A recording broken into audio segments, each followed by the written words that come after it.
سب کیا ہے؟ بہت اچھا کیا آپ نے مجھے حدیث یاد دلا دی. عن عبیدہ الملیکی رضی اللہ عنہ قال قال رسول اللہ صلی اللہ علیہ وسلم یا اہل القرآن. دیکھیے جیسے اہل کتاب کا لفظ قرآن میں آیا ہے، حضور نے ہمیں کہا اہل القرآن، یا اہل القرآن لا تتوسد القرآن. قرآن کو تکیہ نہ بنا لو. تکیہ آپ سہارا لینے کے لیے پیٹھ کے پیچھے رکھتے ہیں. تو نبذ فریق من الذین اوتوا الکتاب کتاب اللہ وراء ظہورہم، ان لوگوں کی طرح نہ ہو جاؤ اہل کتاب میں سے جنہوں نے اللہ کی کتاب کو اپنی پیٹھوں کے پیچھے پھینک دیا.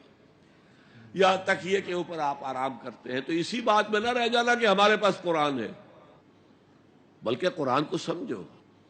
وَاتْلُوهُ حَقَّ تِلَاوَتِهِ فِي آنَاءِ اللَّيْلِ وَالنَّهَارِ، اس کی تلاوت کیا کرو جیسے کہ اس کی تلاوت کا حق ہے، رات کے اوقات میں بھی دن کے اوقات میں. وَتَغَنَّوْهُ، اور اس کے دو معنی ہیں، اس کو اچھے غنا کے ساتھ پڑھو، اچھی آواز سے پڑھو.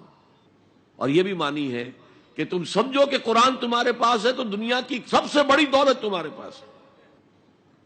اور اس کے بعد افشو ہو، عام کرو، اسے پھیلاؤ. جیسے آپ کہتے ہیں راز افشا ہو گیا، افشو، عام کرو.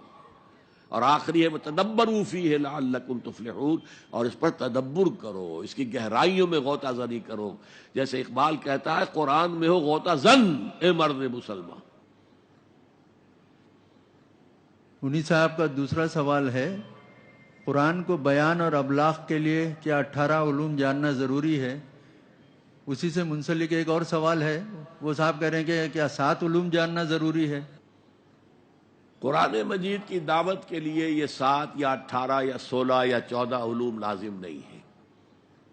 یہ مفتی بننے کے لیے ہے. آپ کسی شے کے بارے میں حلال ہے یا حرام ہے، اس کے بارے میں فیصلہ کرنا جب تک پورا قرآن نہ پڑھا ہو سکتا ہے کسی جگہ پر، جیسے میں نے شراب کا بتایا تو اس کے 3 درجے آئے ہیں حکم کے، تو آپ پورے قرآن سے واقف ہو، احادیث سے واقف ہو، پھر فقہ سے واقف ہو. یہ تمام چیزیں جو ہیں عربی زبان کے اندر گہری جو ہے آپ کی ممارست ہو، تو پھر آپ فتویٰ دے سکتے ہیں. تو مفتی بننے کے لیے یہ علوم ضروری ہیں، دعوت قرآن کے لیے ضروری نہیں ہے. اور جس وقت دعوت قرآن دی ہے صحابہ نے، یہ علوم تھے ہی نہیں سرے سے، اور قرآن نے انقلاب برپا کیا. تو عربی سیکھیں، قرآن پڑھیں اور پڑھائیں.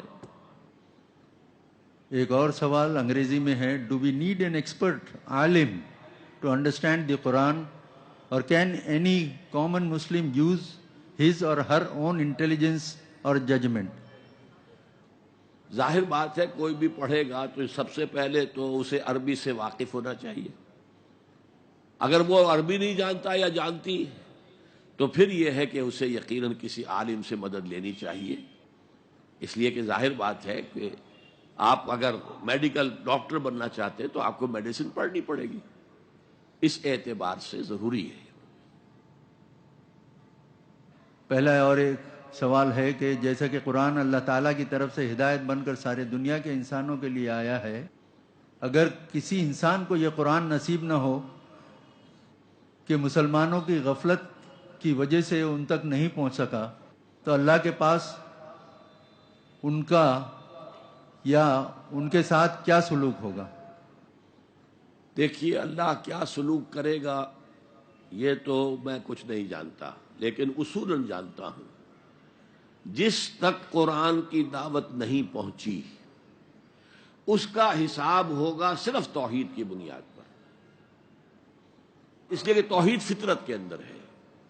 یہ ہماری ارواح جو ہے اللہ سے عہد کر کے آئی تھی، الست بربکم قالوا بلا، اس پر تو ہوگا. لیکن شریعت کا تو نہیں ہو سکتا ان سے، انہیں نماز پڑھنے کا حکم پہنچایا ہی نہیں گیا.